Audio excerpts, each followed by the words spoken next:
Kami, Gereja Pantai Kosta di Indonesia, Jemaat Kramat, mempersembahkan seri khotbah. Mari bersama-sama mendengarkan kebenaran firman Tuhan, bertumbuh dan menghasilkan buah. Sekali Yesus, tetap Yesus. Tuhan Yesus memberkati.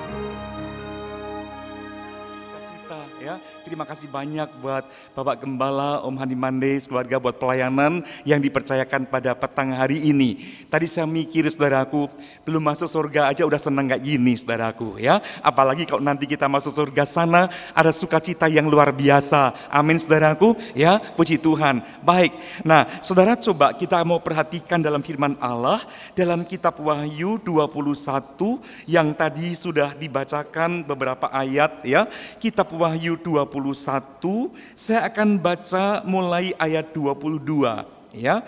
Wahyu 21 mulai ayat 22, saya akan bacakan demikian firman Tuhan. Dan aku tidak melihat bait suci di dalamnya, sebab Allah Tuhan yang Maha Kuasa adalah bait sucinya. Demikian juga anak domba itu. Dan kota itu tidak memerlukan matahari dan bulan untuk menyinarinya, sebab kemuliaan Allah meneranginya, dan anak domba itu adalah pelitanya. Anak domba itu adalah lampunya. Puji Tuhan. Di surga sana saudaraku, sumber penerangan adalah dari Allah sendiri. Yesus dikatakan adalah lampu, adalah pelita. Nah, saudaraku betapa bergunanya pelita lampu di tengah kegelapan. Nah, di surga tidak ada siang, tidak ada malam, terang. Kalau sekarang dalam dunia ini kita mengharap terang, matahari bersinar, tapi bagaimana saudara? Panas di badan. Betul nggak saudaraku? Kita pengen sejuk, pengen nyaman, tapi matahari kelam. Nah itu repot saudaraku. Di surga ada terang yang bersinar, dan terang itu menyejukkan, bukan terang yang menggerahkan badan kita. Ya, nah saudara, anak domba Allah, Yesus adalah sumber terang di surga itu saudaraku. Tapi coba kita akan perhatikan sekarang dalam Injil Matius pasal 5. Matius pasal 5, saya akan bacakan beberapa ayat yang Yesus ucapkan untuk anak-anak Tuhan, untuk kita saudaraku. Dalam kitab Matius pasal 5, ya, kita lihat Yesus berbicara tentang terang dunia. Ya, saya akan bacakan dalam ayat 14 demikian. Ya, kita lihat Matius pasal 5 ayat 14. Kamu adalah terang dunia. Kota yang terletak di atas gunung tidak mungkin tersembunyi. Lagi pula orang tidak menyalakan pelita lalu meletakkannya di bawah gantang, melainkan di atas kaki dian sehingga menerangi semua orang di dalam rumah itu. Demikianlah hendaknya terangmu bercahaya di depan orang, supaya mereka melihat perbuatanmu yang baik dan memuliakan Bapakmu yang di sorga. Nah rupanya saudaraku, di sorga sana terang adalah dari anak domba itu. Namun selagi di dunia sekarang, Yesus berkata, kamulah terang dunia. Kamulah garam dunia dan terang dunia. Kemudian Yesus katakan bahwa kota yang terletak di atas gunung tidak mungkin tersembunyi. Waktu malam hari saudaraku, malam hari kita melihat kota di atas gunung. Dari apanya saudara? Dari kelip-kelip lampu itu. Tiap rumah punya cahaya lampu, maka dari jauh akan kelihatan kerumunan lampu yang luar biasa indahnya. Ya, puji Tuhan. Nah, seringkali kalau kita melihat daerah pegunungan, ya di Tretes, di Trawas, di Puncak dan sebagainya, dari jauh kelihatan ada lampu-lampu dan kita tahu itu ada kota, itu ada tempat tinggal. Ya, dan orang-orang yang tersesat dalam kegelapan akan tahu itu ada kota. Kita ke sana, tidak akan kesasar. Dalam dunia sekarang gelap luar biasa, kejahatan luar biasa. Gereja perlu berfungsi sekarang untuk apa? Menjadi terang. Sendirian rumah satu tidak ada arti. Tetapi ketika rumah berkerumun, jadi serumpun rumah, jadi kelompok, barulah kelihatan terang sebuah kota. Nah itulah gereja Tuhan saudaraku. Persatuan. Saya yakin persatuan harus ada. Dan itu akan menjadi tanda di mana orang-orang akan menuju ke tempat ini. Dan tahu ada sumber terang yaitu Yesus. Puji Tuhan, kalau saya masuk surga, kita masuk surga. tugas kita selesai. Tapi tugas kita sekarang apa? Menjadi terang. Dan untuk menjadi terang itu tidak mudah, saudaraku. Banyak halangan, tapi jadilah terang. Jadilah terang. Ya, puji Tuhan. Dan masa kerja kita, fungsi kita itu tidak lama lagi akan berakhir. Mari, saya mendorong Bapak Ibu Saudara sekalian, mari maksimalkan fungsi kita sebagai terang dunia itu. Ya, puji Tuhan. Nah, untuk cari terang harus apa? Ada lampu di dalam. Kalau saya ini sebuah rumah, ada lampu di dalam yang harus menyala. Nah, kalau kita perhatikan dalam kitab Amsal 20 ayat 27, Amsal Salomo pasal 20 ayat 27, ya. Saya bacakan ayat ini demikian. Roh manusia adalah pelita Tuhan yang menyelidik seluruh lubuk hatinya. Roh manusia adalah pelita Tuhan. Berarti apa? Di dalam diri kita masing-masing itu ada pelita. Cuma banyak orang yang punya roh namun apa? Belum disulut dengan api, mati. Maka rumah itu gelap. Tidak ada kesaksian. Kalau di tengah malam gelap dunia akhir zaman ini kita ingin menyala, bersinar, mari izinkan Roh Kudus itu, api Roh Kudus itu menyulut roh kita. Sehingga apa? Kita menjadi anak Tuhan seperti rumah yang menyala. Bukan cuma tubuh jiwa toh, tapi di dalam kita roh itu menyala. Itulah karena Roh Kudus sendiri. Bukan karena usaha kita, itu pemberian Allah. Ya, puji Tuhan. Jadi mari saudaraku, roh itu pelita yang perlu diperhatikan baik-baik. Saya bersyukur Bapak Ibu Saudara selalu meluangkan waktu ke gereja, baca Alkitab di rumah, berdoa menyembah Tuhan. Itu salah satu hal untuk membuat roh kita selalu menyala. Ya, puji Tuhan. Baik, mari kita lihat sekarang Yohanes 6. Ya, ada orang yang hanya mengutamakan hal-hal luar saja. Yohanes 6, saya akan bacakan ayat 53 sampai 56. Ya, Yohanes 6 ayat 53 mulai. Ini adalah ayat-ayat setelah Tuhan Yesus melakukan mujizat, melipat gandakan 5 roti 2 ikan dan menjadi ribuan orang dikenyangkan sampai sisa 12 keranjang. Luar biasa, ya. Dan orang-orang pada waktu itu terus, wah, ini dia. Kalau kita punya raja seperti ini, kita enak. Tiap hari roti sedikit bisa jadi banyak. Kita nggak usah kerja susah payah. Nah, ini setelah kita lihat, banyak orang seperti itu. Kemudian Yesus berkata begini dalam ayat 53, saya bacakan, ya, maka kata Yesus kepada mereka, aku berkata kepadamu, sesungguhnya jikalau kamu tidak makan daging anak manusia dan minum darahnya, kamu tidak mempunyai hidup di dalam dirimu. Ayat 54, barang siapa makan dagingku dan minum darahku, ia mempunyai hidup yang kekal, dan aku akan membangkitkan dia pada akhir zaman. Sebab dagingku adalah benar-benar makanan, dan darahku adalah benar-benar minuman. Barang siapa makan dagingku dan minum darahku, ia tinggal di dalam aku, dan aku di dalam dia. Ya, ayat 63, saya baca, rohlah yang memberi hidup, daging sama sekali tidak berguna. Perkataan-perkataan yang kukatakan kepadamu adalah roh dan hidup. Nah, kita lihat saudaraku, Yesus tahu ketika orang banyak itu senang makan roti jasmani. Wah, luar biasa. Yesus bisa melipat gandakan dan sebagainya. Tapi kemudian Yesus berkata, akulah roti yang turun dari atas, dari surga. Siapa makan tubuhku, minum darahku, di dalamnya akan ada hidup yang kekal. Di dalamnya akan ada kehidupan. Di dalamnya. Memang kalau kita makan roti biasa, tubuh kita kenyang. Mulut kita makan, perut kita kenyang, dan itu bermakna buat kesehatan tubuh dan sebagainya. Ya, tetapi Yesus berkata, siapa makan tubuhku, minum darahku, di dalamnya ada kehidupan, dia menerima hidup yang kekal. Dan kita tahu, yang dimaksud di dalam itu apa? Roh. Roh.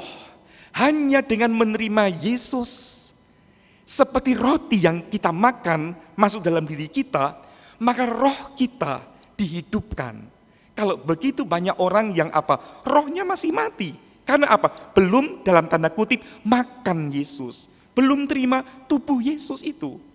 Nah, Yesus memakai mujizat yang dia lakukan tadi, memecahkan roti setelah mengucap syukur, bagikan orang banyak, itu sebagai alat peraga. Yesus kalau lakukan sesuatu, selalu punya maksud. Dia bicara soal air kehidupan kepada perempuan Samaria, dia punya maksud. Yang dimaksud soal apa? Soal air yang rohani. Dan ketika Yesus bicara soal roti pun, roti yang rohani. Yesus adalah roti yang turun dari sorga. Nah rupanya Yesus memakai gambaran, oh kalau mau terima Yesus itu seperti orang makan. Makanan kita makan masuk dalam diri kita, bersenyawa dengan tubuh kita, menyatu dengan kita. Sampai ada ungkapan dalam bahasa Inggris, you are what you eat. Engkau jadi seperti engkau makan. Betul saudaraku, ya. Kalau kita makan yang lemak-lemak apa, nah kolesterol tinggi, you are what you eat. Nah ya, jadi kita lihat. Jadi itulah saudaraku, kalau kita pun makan tubuh Kristus, darah Kristus dengan iman, maka kita pun menghidupkan roh ini. Puji Tuhan. Firman Allah dikatakan adalah roh yang menghidupkan. Nah, saya senang kita punya firman, saudaraku, yang gak pernah berubah. Ini menghidupkan, kita terima dengan iman selalu. Puji Tuhan, saudaraku. Jadi Yesus sampaikan hal tersebut untuk apa? Kita memperhatikan yang di dalam, yaitu roh. Saya senang ya, kita tinggal dalam gereja yang mengajarkan tentang Roh Kudus, baptisan Roh Kudus, urapan Roh Kudus dan sebagainya. Itu sangat diperlukan. Ya, tiap anak Tuhan harus alami itu. Baik, ada satu ilustrasi yang akan kita lihat lewat Alkitab. Mari kita buka sekarang 1 Raja-Raja 18. 1 Raja-Raja pasal 18. Nah, kita akan memperhatikan di sini saudara, bagaimana ada satu kisah di musim kering, saudaraku. Ya, saya baca mulai ayat pertama begini. Dan sesudah beberapa lama, datanglah firman Tuhan kepada Elia dalam tahun yang ketiga. Pergilah, perlihatkanlah dirimu kepada Ahab, sebab aku hendak memberi hujan ke atas muka bumi. Lalu pergilah Elia memperlihatkan diri kepada Ahab. Adapun kelaparan itu berat di Samaria.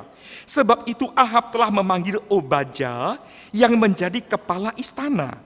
Obadya itu seorang yang sungguh-sungguh takut akan Tuhan.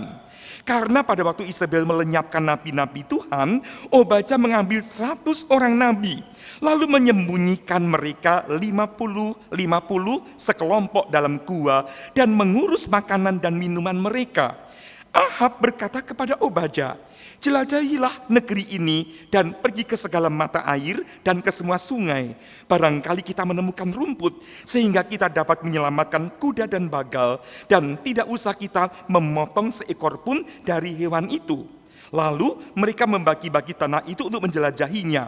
Ahab pergi ke seorang diri ke arah yang satu dan Obadya pergi ke arah yang lain. Nah, saya baca dulu sampai di situ, saudara. Ya, kita perhatikan di sini, saudara, musim kering dalam Alkitab itu seringkali adalah dampak dari kejahatan, dampak dari dosa. Ketika umat Allah berdosa, maka Allah tutup berkat. Langit itu seperti tembaga, doa nggak nyampe ke atas dan hujan pun tidak diturunkan. Dan waktu itu Elia dipakai Tuhan, dia berdoa menurut firman Allah. Dan betul, hujan tidak turun sekian lama, 3,5 tahun. Bisa dibayangkan saudaraku, sampai mereka kering, mereka menderita sekali. Nah, kita perhatikan sekarang, Ahab sebagai raja saat itu berkata kepada Obadya pegawainya. Obadya ini pegawai istana, berarti seorang yang kerja di pemerintahan. Ya, nah dia berkata, ayo kita cari air, cari rumput. Nah, kita perhatikan saudaraku, semua ini satu gambaran yang indah sekali saudaraku. Kita akan lihat sebentar. Nah, kemudian kita perhatikan bagaimana Ahab dan Obadya mencari mata air dan rumput. Keduanya mencari hal yang sama. Nah, kita lihat sekarang kalau Ahab ini raja yang tidak berkenan pada Tuhan. Raja yang jahat dikendalikan oleh istri yang anti nabi. Anti Kristen kalau sekarang, ya kita lihat. Jadi Ahab ini dikendalikan oleh Isabel, pembenci umat Allah. Nah kemudian kita perhatikan sementara Obadya Obaja artinya bagus sekali saudaraku. Obaja artinya a servant of the Lord. Seorang hamba Tuhan. Obaja. Dan kita semua di sini, di atas, di bawah, di depan, di belakang, di samping, kita semua hamba Tuhan. Amin saudaraku, hamba Tuhan, melayani Tuhan. Ya, di bidang paduan suara, musik, aser, kolektan, apapun juga. Kita ini hamba Tuhan, ya, baik. Nah, dia ini adalah kepala istana seperti saudara dan saya. Kita pun adalah apa? Orang-orang yang sebagai warga negara yang baik. Sebagai orang istana, sebagai warga negara, kita pun jalankan semua kewajiban, ya. Kita jalankan kewajiban. Namun, kita lihat pemerintahan Ahab saat itu jahat dan betul-betul berlawanan dengan hukum Tuhan. Dan yang luar biasa, meskipun Obaja ini pegawai istana, tapi dia memelihara hati yang apa? Takut akan Allah. Takut akan Allah. Dia jaga baik-baik. Dan itu terwujud ketika Isabel berusaha membunuh nabi-nabi. Obaja ini menyembunyikan 100 orang. Dan saya senang dengan hal ini, karena 100 orang ini dibagi 2, 50, ya, dalam gua. Dan dia beri makan, beri minum, tidak tahu berapa lama saudaraku. Saya yakin Obaja ini kerja keras, berusaha untuk menolong nabi-nabi itu saudaraku. 50 kita tahu adalah angka apa? Angka Pantekosta.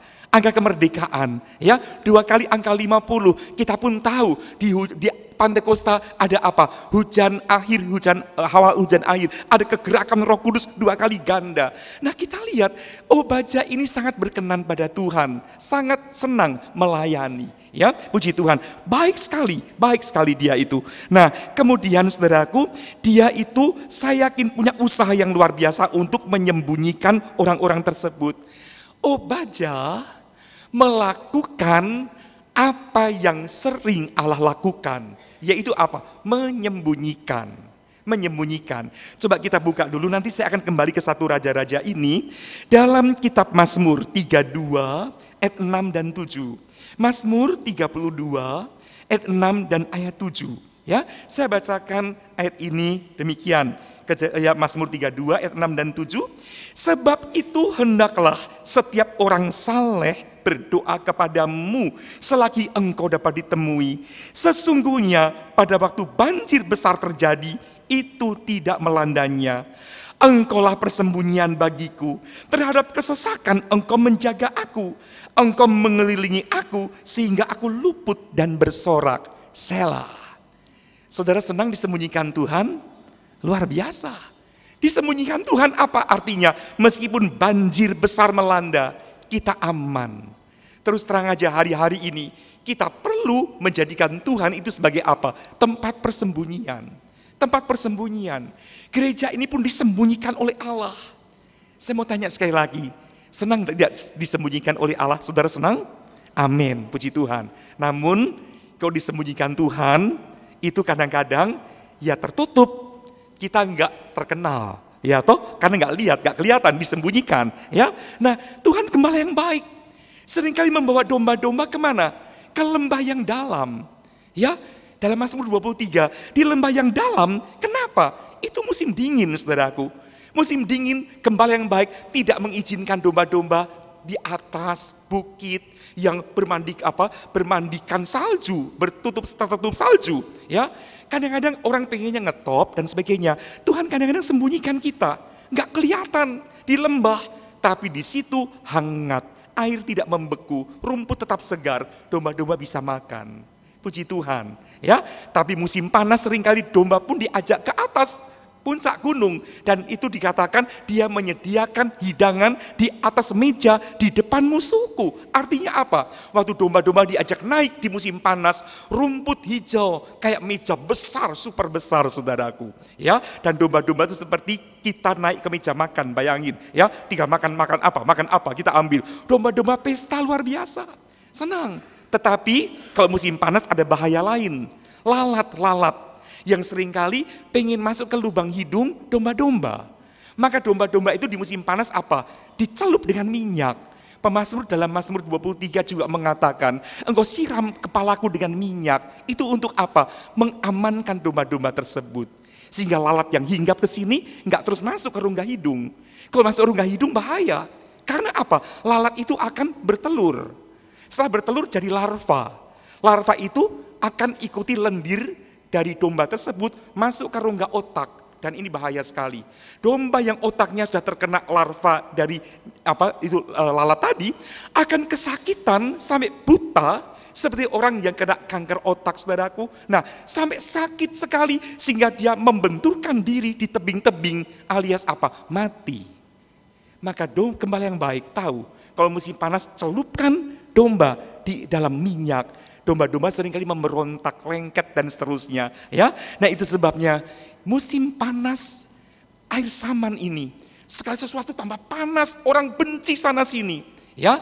Tapi selain panas juga dingin, kasih menjadi dingin, betul saudaraku? Nah, secara ini keadaan memanas, tapi hati itu dingin, membeku, tidak ada kasih lagi. Di saat itulah kita perlu dilindungi kuasa Roh Kudus ini. Roh Kudus melindungi kita, ya. Puji Tuhan, mari saudaraku utamakan roh tadi. Ya, nah kita bukan mementingkan jasmani, tapi yang roh. Karena apa? Daging dan darah tidak masuk dalam kerajaan surga, tapi hanya roh yang abadi yang akan masuk ke surga sana. Amin, puji Tuhan. Abadi ada dua, di surga hidup kekal, di neraka kematian kekal. Roh yang akan masuk neraka atau roh kita masuk surga tergantung sekarang. Nah, sebab itu mari saya bersyukur pada malam hari ini kita diingatkan tentang surga. Kalau kita ingin menikmati ayat-ayat, lagu-lagu yang tadi kita nyanyikan dan kita dengar, roh kita harus kita pelihara saat ini, ya. Untuk apa? Masuk dalam kerajaan surga itu. Nah, baik, mari kita lihat kembali saudara tentang Obadya ini, saudara. Ya, kita perhatikan sekarang Ahab dan Obadya sama-sama mencari air, tapi bedanya apa? Dalam kitab 1 Raja-Raja tadi, ya, pasal 18 itu. Nah, kita lihat dalam ayat 6, Ahab pergi ke arah yang satu, Obadya ke arah yang lain. Saya yakin hal ini, ayat ini menunjukkan perbedaan prinsip. Dalam Amos 3 ayat 3 dituliskan bahwa kalau dua orang tidak bisa sehati, mana mungkin jalan bersama-sama. Betul? Ahab ke sana dan Obadya ke sana. Kita pun mesti punya prinsip, jangan ikuti langkah-langkah Ahab. Langkah-langkah Ahab adalah langkah-langkah duniawi, langkah-langkah yang melawan Tuhan. Kita langkah Obadya, langkah seorang hamba Tuhan, a servant of the Lord. Langkah hamba adalah langkah apa? Langkah-langkah kerendahan hati, langkah seorang hamba. Ya, puji Tuhan, bukan arogan seperti Ahab itu. Nah, kita lihat sekarang saudaraku, kemudian kita maju lagi sekarang. Ahab pergi cari air untuk siapa? Untuk kuda dan untuk bagal. Ya, dalam kitab 1 Raja-Raja pasal 18 tadi kita membaca kalau Ahab itu cari air dan rumput, tujuannya untuk siapa? Kuda dan bagal. Semacam keledai. Jadi ini untuk binatang. Sementara Obadya cari air untuk siapa? Untuk orang-orang. Untuk orang yang dia lindungi. Nah, bedanya apa saudaraku? Manusia dan binatang. Kalau kita melihat dari kacamata rohani, binatang dan manusia itu diciptakan pada hari yang sama. Hari ke-6 dalam minggu penciptaan. Bedanya, binatang hanya punya tubuh dan punya jiwa. Betul saudaraku? Kita punya anjing kesayangan, dia punya tubuh kan? Dan punya jiwa. Dalam jiwa itu ada apa? Perasaan dan sebagainya. Kalau dalam jiwa terdapat dalam darah, kalau darah binatang, darah manusia pun habis, orang itu akan kehilangan nyawa. Nah itu, manusia lain, bukan hanya tubuh, bukan hanya punya jiwa, tapi juga punya apa? Roh. Punya roh. Jadi kita ini sebetulnya makhluk roh yang mendiami tubuh yang bernyawa. Nah inilah saudaraku yang abadi.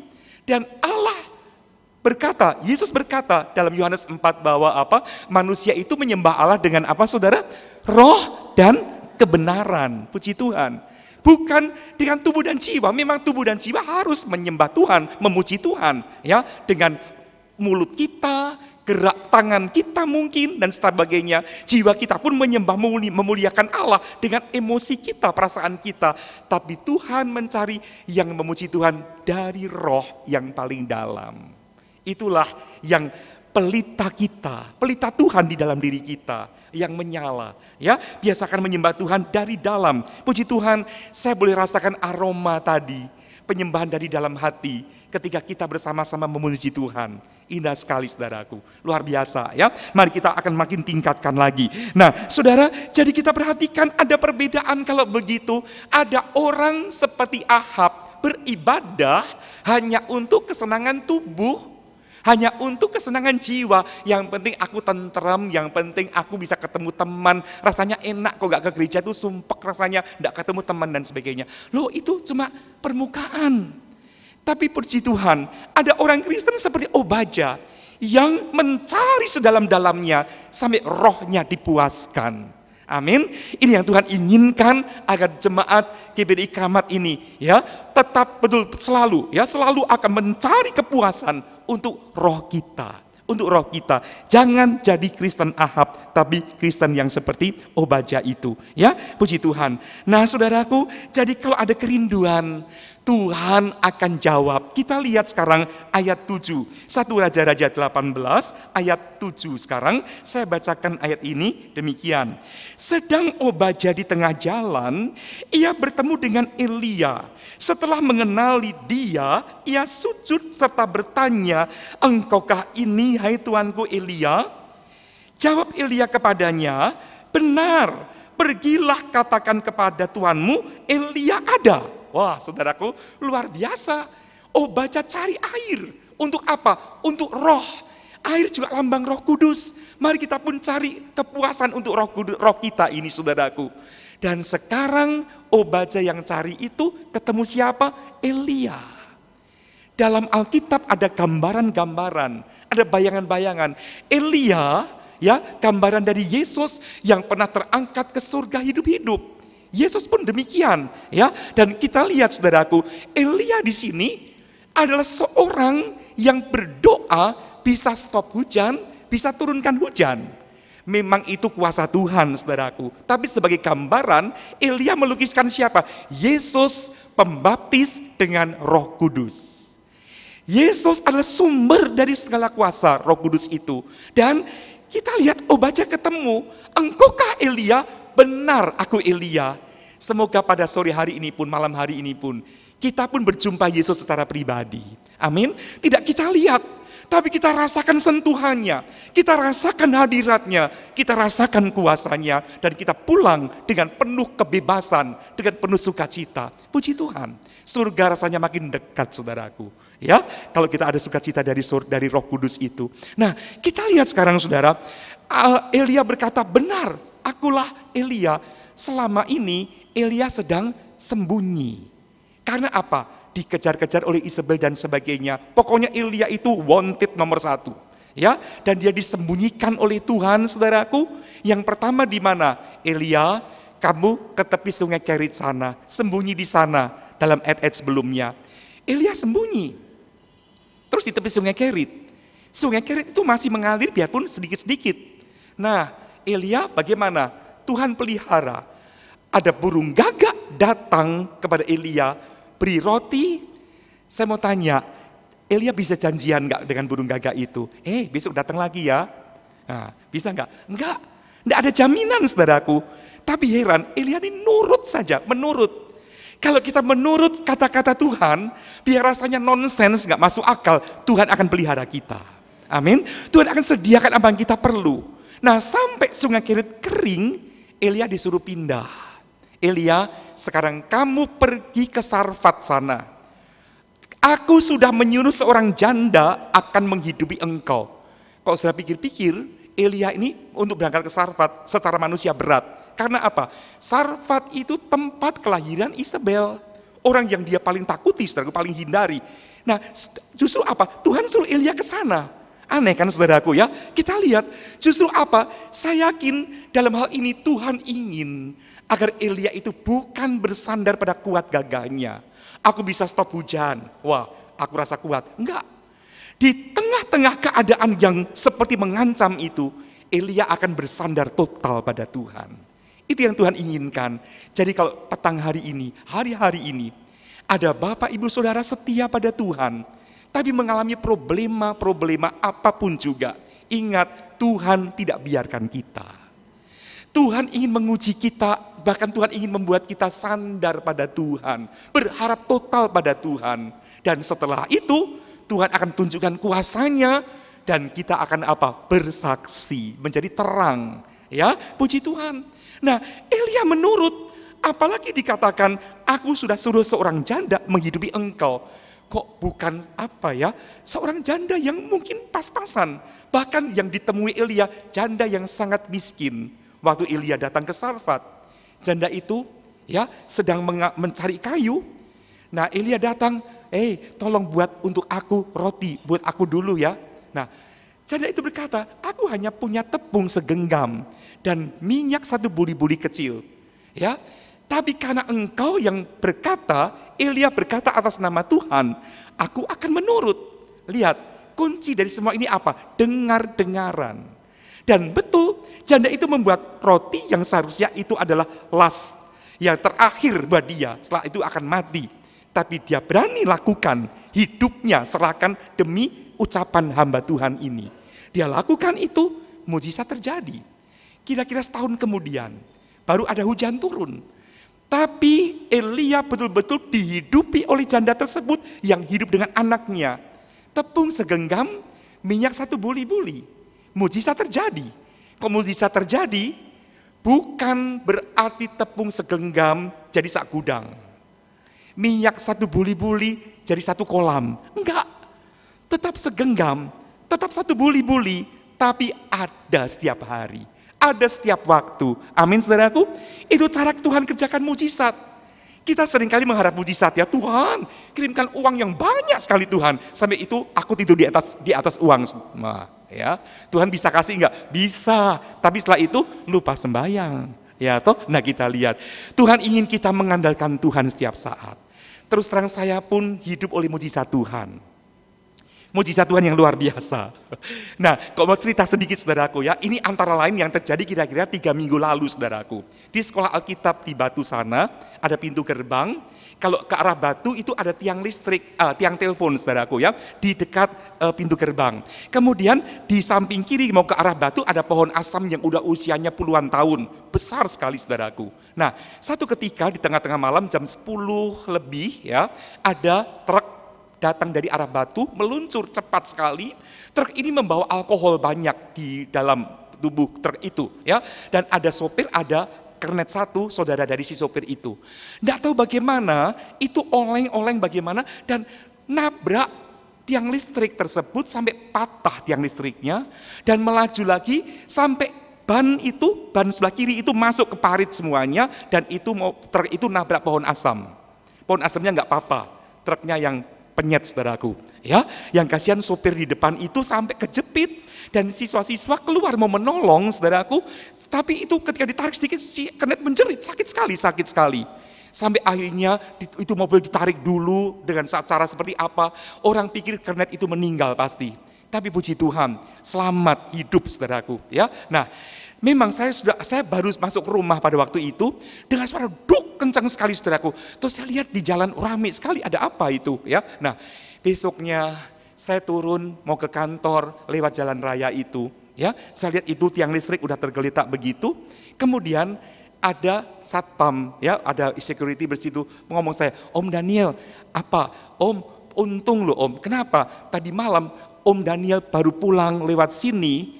2 menit kemudian truk itu datang nabrak tiang listrik itu. Saya lewat tiang listrik itu saudaraku. 2 menit saudaraku. 2 menit. Dan ada CCTV-nya, ada rekamannya saudara ya. Saya lihat sendiri, oh benar juga, benar. Kelihatan saya lewat dalam 2 menit kok nunggu memang lama ya kita lihat ya. Tapi lama, memang kelihatan sekali. Aduh puji Tuhan.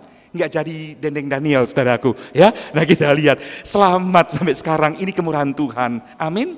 Nah saya renungkan, Tuhan, ini yang saya tahu. Mungkin di kemarin-kemarin dulu, ada bahaya yang mau datang pada saya, tapi Tuhan cegah di luar tahu saya. Benar saudaraku? Jadi kalau kita hidup seperti ini sekarang, saya yakin ini kemurahan Tuhan. Ini perlindungan Tuhan.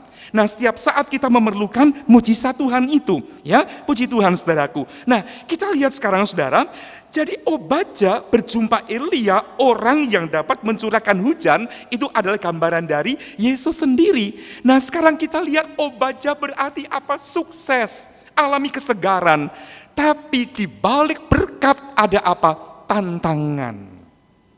Sekarang Elia berkata, coba kita perhatikan tadi ya, dalam ayat-ayat itu, saya akan bacakan dalam ayat 8. Jawab Elia kepadanya, benar, pergilah katakan kepada tuanmu, Elia ada. Siapa itu tuannya? Ahab. Tapi jawab Obadja, apakah dosa yang telah ku berbuat, maka engkau hendak menyerahkan hambamu ini kepada Ahab supaya aku dibunuhnya? Demi Tuhan Allahmu yang hidup, sesungguhnya tidak ada bangsa atau kerajaan yang tidak didatangi suruhan Tuanku Ahab untuk mencari engkau.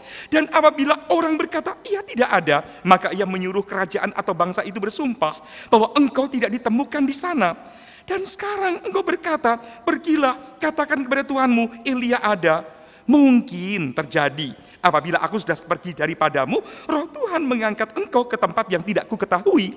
Kalau aku sampai kepada Ahab untuk memberitahukannya dan engkau tidak didapatinya, tentulah ia akan membunuh aku, padahal hambamu ini dari kecil takut akan Tuhan. Tidakkah diberitahukan kepada Tuanku apa yang telah kulakukan pada waktu Isabel membunuh nabi-nabi Tuhan? Bagaimana aku menyembunyikan 100 orang nabi-nabi Tuhan dalam gua, 50 sekelompok, dan mengurus makananmu dan minuman mereka? Dan sekarang, mengapa engkau ini berkata, pergilah katakan kepada Tuanmu, Elia ada, ia pasti akan membunuh aku. Elia sekarang sudah ketemu sumber, yaitu Elia. Obadja sudah ketemu sumber, yaitu Elia. Yang gambaran Yesus itu disuruh awal sekarang, disuruh tampil bersaksi kepada siapa? Ahab. Bersaksi bahwa Elia ada. Nah ini, kita sudah terima banyak berkat dari Tuhan, bukan? Dan sekarang kita disuruh jadi apa? Terang dunia. Jadi saksi, menunjukkan bahwa Elia kita itu ada. Yesus ada di sini. Puji Tuhan. Lewat penampilan kita, kata-kata kita, pelayanan kita, tunjukkan Yesus ada. Yesus ada. Puji Tuhan. Namun Obadja sekarang punya problem. Problemnya apa problemanya? Yang pertama, Obadja takut bersaksi. Dia takut mati. Dia tidak berani tampil. Kenapa? Dosaku ini apa? Waduh, terlalu saudaraku ya. Mau bersaksi, anggap dosaku apa? Jangan sampai nanti di sini ada saudara ditugaskan oleh Bapak Gembala, tolong ya layani di sana. Om, dosaku apa? Om harus melayani di sana. Aduh, jangan. Saya yakin tidak ya. Kita semua mau berangkat melayani Tuhan. Puji Tuhan. Nah, Elia takut bersaksi seperti siapa kira-kira? Esther. Suatu waktu Esther sudah jadi ratu dan ada ancaman dari Haman. Kemudian Mordekai tulis surat, Esther, ayo cepat kamu menghadap raja. Bebaskan, lepaskan bangsamu. Apa jawab Esther? Aku nggak dipanggil raja dalam beberapa bulan ini. Kalau aku datang tanpa dipanggil, raja akan hukum mati aku. Itu hukum peraturan di sini. Mordekai tulis surat lagi, Esther, jangan pikir engkau sudah jadi raja maka engkau aman. Jangan-jangan untuk maksud inilah engkau dipilih jadi ratu. Lihat ayat-ayat itu sangat berkesan. Untuk maksud inilah engkau dipilih jadi ratu. Saya yakin tidak kebetulan Bapak, Ibu, Saudara dan saya hidup di tahun 2016. Untuk maksud inilah kita jadi apa? Saksi-saksi Kristus. Terang dunia. Meskipun konsekuensinya berat, tapi Tuhan pasti lindungi kita. Puji Tuhan. Dan kalau kita sevisi dengan Tuhan, Tuhan akan tolong kita. Dia bela visinya sendiri. Ya, puji Tuhan saudaraku. Nah, kita lihat dalam kitab itu tadi ya, Esther saya belum selesai bicara. Kemudian Esther berkata kepada Mordekai, berikan utusan datang pada Mordekai. Baiklah kalau begitu. Kalau memang aku harus mati, biarlah aku mati. Esther jadi berani, tapi apa? Berpuasalah. Di luar istana ini berpuasa, saya pun di dalam istana berpuasa 3 hari 3 malam. Dan lihat, doa puasa mengubah ketentuan kerajaan. Raja Ahasveros melihat Ester datang setelah 3 hari, angkat tongkat, Ester diterima. Amin saudaraku. Hukuman lolos untuk orang Yahudi. Haman yang akhirnya nanti digantung saudaraku. Kita lihat doa puasa bisa mengubah segala keadaan yang negatif menjadi positif. Ya, puji Tuhan saudaraku. Saya akan baca nanti kembali ke dalam ayat-ayat ini. 2 Timotius 1 ayat 7 sampai 9. 2 Timotius 1 ayat 7 mulai saya bacakan demikian. 2 Timotius 1 ayat 7 mulai. Sebab Allah memberikan kepada kita bukan roh ketakutan, melainkan roh yang membangkitkan kekuatan, kasih dan ketertiban. Ya, saya baca sampai ya. Jadi, janganlah malu bersaksi tentang Tuhan kita dan janganlah malu karena aku seorang hukuman karena Dia, melainkan ikutlah menderita bagi Injilnya oleh kekuatan Allah. Allah memberi roh apa tadi? Bukan roh ketakutan, ya, tapi roh kekuatan, kasih dan ketertiban. Dari ayat yang tadi kita dibaca, ya, bahwa orang yang takut tidak masuk dalam sorga, tapi masuk dalam api neraka. Itu kitab Wahyu tadi, saudara, yang dibacakan. Roh takut, mari saudaraku, jangan sampai ada ketakutan sehingga apa? Kita menutup kesaksian diri kita. Minggu anak Tuhan, hari Rabu, tidak tampil sebagai anak Tuhan. Ya, kamuflase, penipuan. Ya, karena apa? Aduh, nanti aku dikira fanatik, aku dikiranya sok suci. Nah, jangan sampai kita seperti itu. Siapa yang pernah seperti itu, saudara? Petrus. Ya, Petrus mengiring Yesus waktu Yesus diadili. Dan dia ketemu seorang gadis. Gadis itu berkata, kamu murid orang itu. Bukan. Nah, dia menyangkal Yesus. Sampai akhirnya Petrus berdiam di atas api bersama siapa? Laskar-laskar yang baru menangkap Yesus. Saya yakin Petrus berdiam di situ bukan kedinginan, tapi menyamarkan diri supaya nggak kelihatan murid Yesus, tapi tetap kelihatan juga. Kamu murid orang itu dari bahasamu dan seterusnya, logatmu. Nah, kita lihat, saudaraku, roh penakut seperti itu yang tidak akan mewarisi kerajaan surga. Ya, nah, saudara kita lihat itulah problema Obadja yang pertama. Yang kedua, Obadja tidak punya pengalaman pribadi dengan Tuhan. Dalam ayat 10 tadi dia berkata begini, demi Tuhan Allahmu yang hidup. Dia ngomong pada Elia, demi Tuhan Allahmu, bukan Allahku, bukan. Allahmu. Nah, kita lihat banyak orang seringkali seperti Obadja, sembunyikan orang, beri makan orang. Menyembunyikan itu artinya apa? Arti rohaninya mengcover dengan doa, mengcover dengan perbuatan kasih, melayani, tapi tidak pernah akrab dengan Tuhan. Hanya sibuk untuk Tuhan, tapi belum sibuk bersama Tuhan. Ya, tidak punya pengalaman pribadi. Ini membuat siapa? Obadja jadi lemah. Dia hanya bisa menyembunyikan orang. Tapi beda dengan siapa? Elia. Elia punya pengalaman pribadi dengan Tuhan. Lewat apa? Disembunyikan Tuhan. Tadi kita sudah lihat itu, disembunyikan di Sungai Kerit, kemudian disembunyikan di Sarfat. Ya, puji Tuhan. Nah, kita lihat, kita pun perlu alami hubungan dengan Tuhan yang intim, disembunyikan Allah di Sarfat. Sarfat artinya tempat pemurnian logam. Kalau logam dimurnikan itu berarti apa? Dipanasi, digosok dan sebagainya sampai jadi murni kembali. Berat ketika daging kita digosok, diusir, disingkirkan, rasanya berat. Hobi-hobi pun yang bukan dosa mesti ditinggalkan gara-gara apa? Jadi penghalang buat kita beribadah. Itu berat, tapi harus. Ya, puji Tuhan saudaraku. Jadi kita lihat, kalau saya mau baca Yesaya 49 ayat 2, kitab Yesaya 49 ayat 2, saya bacakan ayat ini demikian. Yesaya 49 ayat 2, Ia telah membuat mulutku sebagai pedang yang tajam dan membuat aku berlindung tersembunyi dalam naungan tangannya. Ia telah membuat aku menjadi anak panah yang runcing dan menyembunyikan aku dalam tabung panahnya. Ayat ini menunjuk pada Yesus, tapi juga anak-anak Tuhan yang disembunyikan oleh tangan Allah. Dan rupanya ketika Tuhan sembunyikan kita, bukan cuma kita terlindung, tapi dalam sembunyian itu ada proses. sampai membuat kita seperti anak panah yang runcing, pedang yang tajam. Itu proses, saudaraku. Nah, saya yakin semua kita mau rela di proses Tuhan. Amin, saudaraku. Di proses Tuhan itu pengalaman pribadi, ya. Dan Obadja belum punya itu, saudaraku. Belum punya. Sayang sekali. Maka dia gampang tawar hati, ya. Baik, saya maju lagi sekarang dalam ayat 11 dan 12, 1 Raja-Raja 18 tadi. Obadja berkata begini, dan sekarang engkau berkata, pergilah katakan kepada Tuhanmu Elia ada. Mungkin terjadi apabila aku sudah pergi daripadamu, roh Tuhan mengangkat engkau ke tempat yang tidak ku ketahui. Kalau aku sampai pada Ahab untuk memberitahukan dan engkau tidak didapatinya, tentu ia akan membunuh aku, padahal hambamu ini dari sejak kecil takut akan Tuhan. Dari ayat ini kita lihat, Obadja pesimis, takut, ya, tidak optimis, dia negatif, berandai-andai.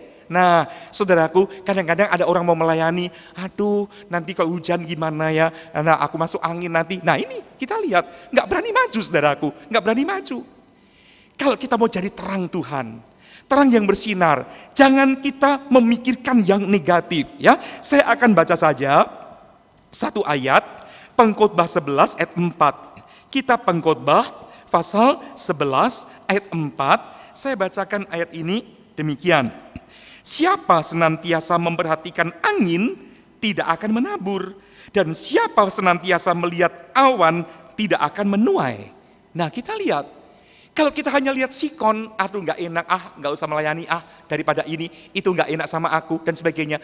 Itu seperti orang yang melihat angin dan menjadi apa? Mundur, teratur. Nggak menuai, nggak menabur, mana mungkin menuai. Benar nggak saudaraku? Kok ingin menuai yang baik? Tabur di segala musim. Mungkin kondisi hati sedang nggak enak pun tetap tabur, melayani dan seterusnya. Ya, puji Tuhan. Baik, yang berikut saudaraku, kita lihat dalam ayat 13 Obadja berkata begini, tidakkah ada yang memberitahu Tuhan bagaimana aku sudah sembunyikan 50 orang itu? Nah, dari hal ini kita melihat problema Obadja yang keempat, yaitu apa? Obadja terlalu butuh pengakuan orang lain. Tidakkah Tuhan tahu apa yang aku lakukan? Tidakkah Tuhan tahu aku melayani ini dan seterusnya? Enggak perlu, saudaraku. Yang penting Tuhan melihat. Amin, saudaraku. Yang penting Tuhan melihat, ya. Nah, jangan kita terlalu memperhatikan bagaimana pandangan orang lain terhadap kita. Obadja egosentris, memperhatikan diri sendiri, ya. Dan kemudian ayat 14, dia itu negative thinking, berpikir negatif. Dan sekarang mengapa engkau berkata pergilah, katakan pada Tuhanmu Elia ada? Ia pasti akan membunuh aku. Nah ini, itu pikiran Obadja, pikiran Obadja.